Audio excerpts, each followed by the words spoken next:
तर वंचितच्या लोकसभा उमेदवाराच्या यादीवर आता राजकीय वर्तुळातून प्रतिक्रिया येत आहेत।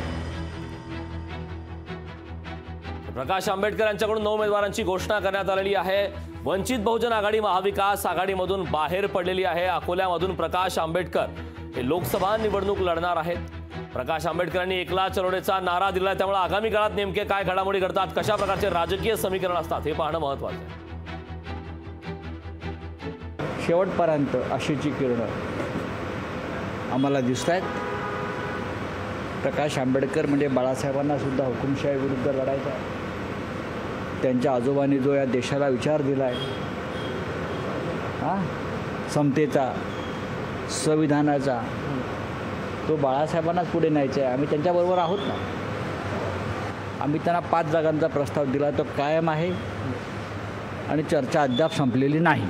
आता ही विनंती आहे प्रकाश आंबेडकर साहेबांना की तुम्ही जे काही आज निर्णय घेतला आहे तो हुकुमशहा विरुद्ध लढाईमध्ये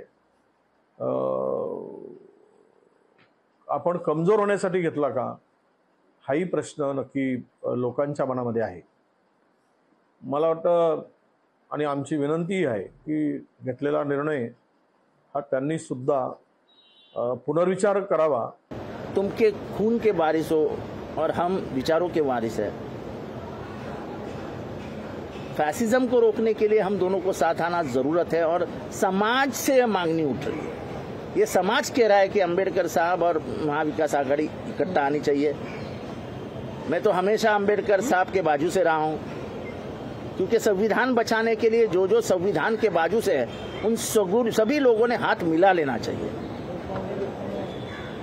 दुनिया में जब जब फैसिज्म बढ़ा है तब तब दुश्मनी भूल के लोग इकट्ठा हुए हैं। लोकशाही मराठी ऐका, पहा, जागरूक रहा।